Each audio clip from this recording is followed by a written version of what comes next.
Day 4, and it is time for book reading Atomic Habits. And now I am going to describe you about the second part of this book, the first law, make it obvious. And the fourth chapter is The Man Who Didn't Look Right. The psychologist Gray Klein once told me a story about a woman who attended a family gathering. She had spent years working as a paramedic and upon arriving at the event took one look at the father-in-law and got very concerned. "I don't like the way you look," she said. Her father-in-law, who was feeling perfectly fine, jokingly replied, "Well, I don't like your looks either." "No," she insisted. "You need to go to the hospital now." A few hours later, the man was undergoing life saving surgery after an examination had revealed that he had a blockage to a major artery and was at immediate risk of a heart attack. Without his daughter in law's intuition, he could have died.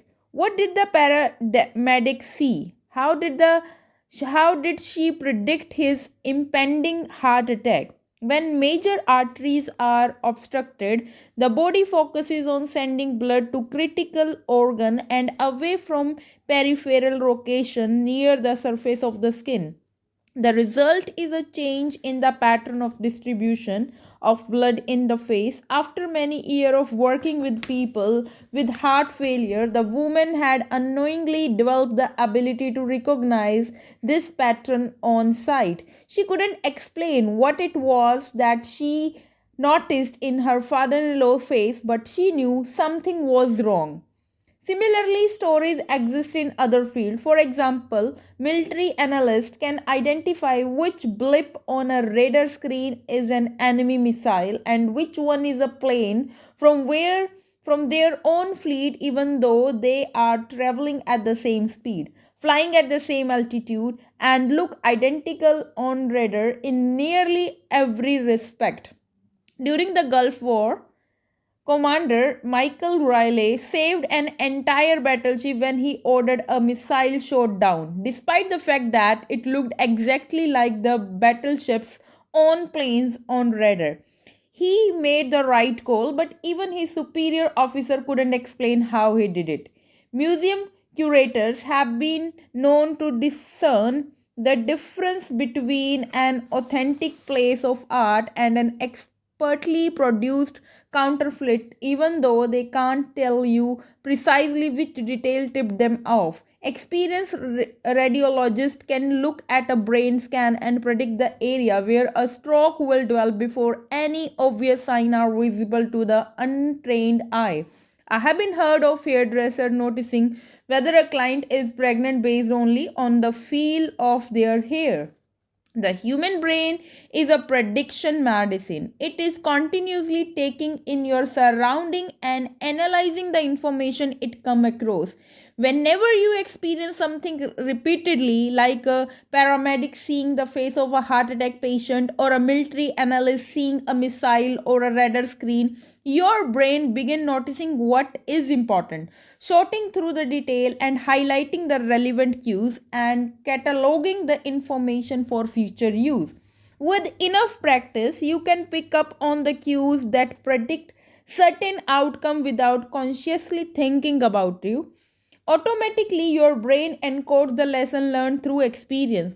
We can't always explain what it is we are learning, but learning is helping all along the way. And your ability to notice the relevant cue in a given situation is the foundation for every habit you have.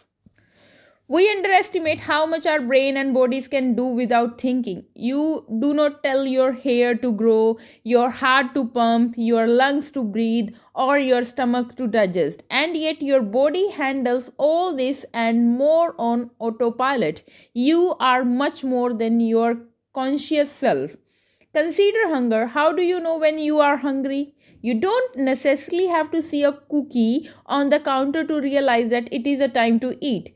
Appetite and hunger are governed non consciously. Your body has a variety of feedback loop that gradually alert you when it is time to eat again and track what is going on around you and within you.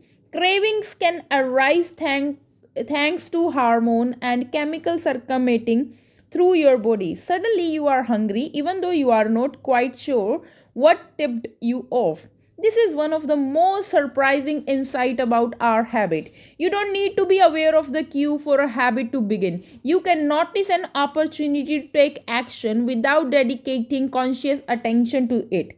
This is what makes habit useful. It is also what makes dangerous. As habit form, your action come under the direction of your automatic and non-conscious mind.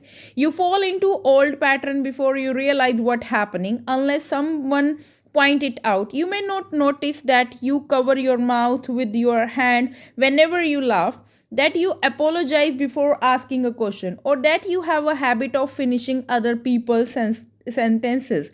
And the more you repeat these patterns, the less likely you become to question what you are doing and why you are doing it. I once heard of a retail clerk who was instructed to cut up empty gift cards after customer had used it for a balance on the card.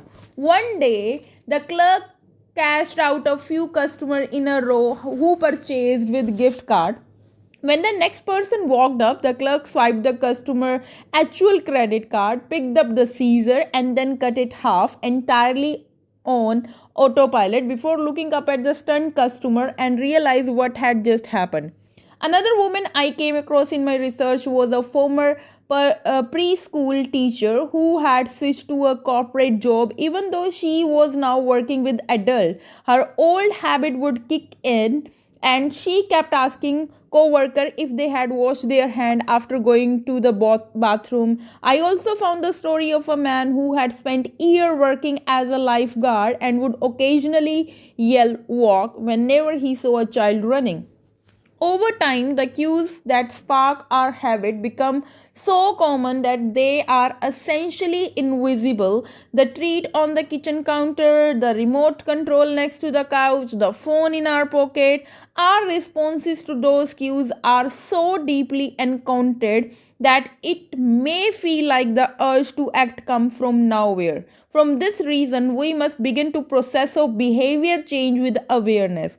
Before we can effectively build new habit, we need to get a handle on our current one. This can be more challenging than it sounds because once a habit is firmly rooted in your life, it is mostly non-conscious and non and automatic. If a habit remain mindless, you can't expect to improve it. As the psychologist Carl Jung said, until you make the unconscious conscious, it will direct your life and you will call it faith. The habit scorecard. The Japanese railway system is regarded as one of the best in the world. If you ever find yourself riding a train in Tokyo, you will notice that the conductor have a peculiar habit. As coach operator runs the train, they proceed through a ritual of pointing at different objects and calling out commands.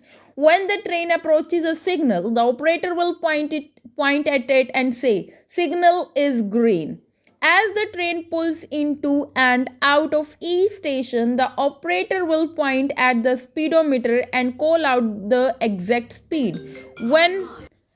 When it is a time to leave, the operator will point at the timetable and state the time. Out in the platform, other employees are performing similar action. Before each train departs, staff member will point along the edge of the platform and declare all clear. Every detail is identified, pointed at, and named aloud.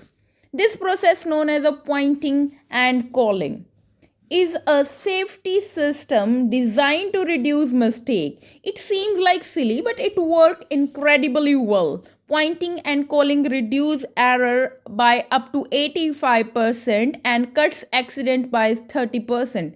The MTA subway system in New York City adopted a modified version that is point only, and within 2 years of implementation, incident of incorrectly berthed subway fell 57%. Pointing and calling is so effective because it raises the level of awareness for a non-conscious habit to a more conscious level. Because the train operator must use their eyes, hands, mouth, and ears. They are more likely to notice problem before something goes wrong. My wife does something similar. Whenever we are preparing to walk out the door for a trip, she verbally calls out the most essential item in her packing list.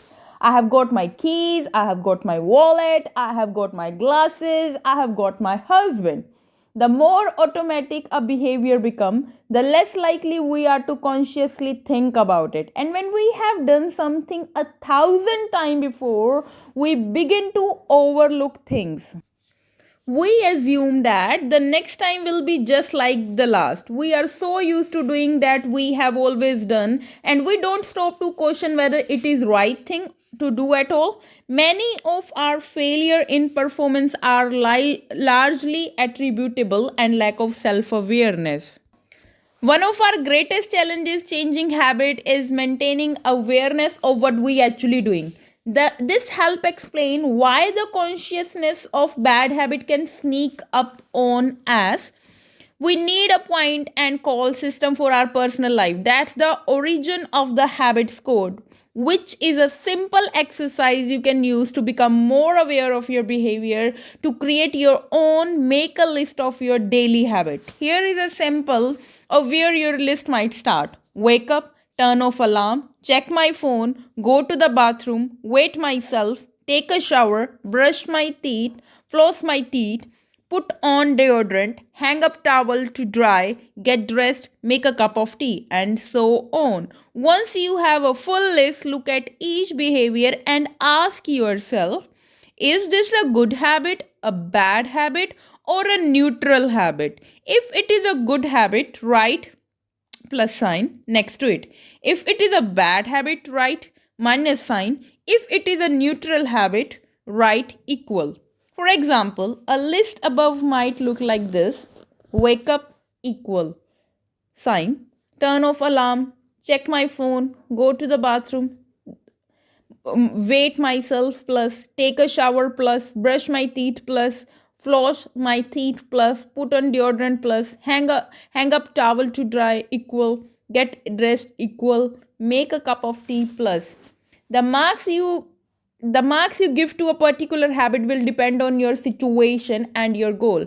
For someone who is trying to lose weight, eating a bagel with peanut butter every morning might be a bad habit. For someone who is trying to bulk up and add muscle, the same behavior might be a good habit. It's all depend on what you are working toward. Scoring your habit can be a bit more complex for another reason as well. The label good habit, the bad habit are slightly inaccurate. There are no good habit or bad habit. There are only effective habit. This is effective at solving problem. All habits serve you in some way, even the bad ones, which is why you repeat them.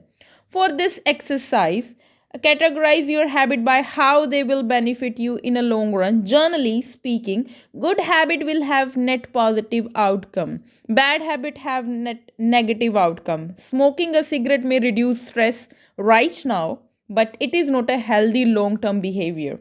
If you are still having trouble determining how to rate a particular habit, here is a question I like to use. Does this behavior help me become the type of person I wish to be? Does this habit cast a vote against my desired identity? Habit that reinforce your desired identity usually good. Habit that conflict with desired identity are usually bad. As you create your habit scorecard, there is no need to change anything at first. The goal is to simply notice what is actual going on. Observe your thought and action without judgment or internal criticism. Don't blame yourself for your fault. Don't praise yourself for your success. If you eat a chocolate bar every morning, acknowledge it, almost as if you were watching someone else. Oh, how interesting that they would do such a thing. If you being eat, simply notice that you are eating more calories than you should. If you waste time online, notice that you are spending your life in a way that you do not want to. The first step to changing your bad habits is to be on the looking for them. If you feel like you need extra help, then you can try pointing and calling in your own life. Say out loud an action that you are thinking of taking and what the outcome will be. If you want to cut back of your junk food habit but notice yourself grabbing another cookie, say out loud, I am about to eat this cookie but I don't need it. Eating it will consume me to gain weight and hurt my health. Hearing your bad habits spoken aloud make the consequences seem more real. It adds weight to the action rather than letting yourself mindlessly slip into an old routine. This approach is useful even if you are simply trying to remember a task on your to-do list. Just saying out loud, tomorrow I need to go to the post office after lunch increases the odds that you will actually do it. You are getting yourself to acknowledge the need of for action, and that can make all the differences. The process of behavior change always start with awareness. Start strategies like pointing and calling the habits code are focused on getting you to recognize your habit and acknowledge the cues that trigger them, which makes it possible to respond in a way that benefits you. Thank you.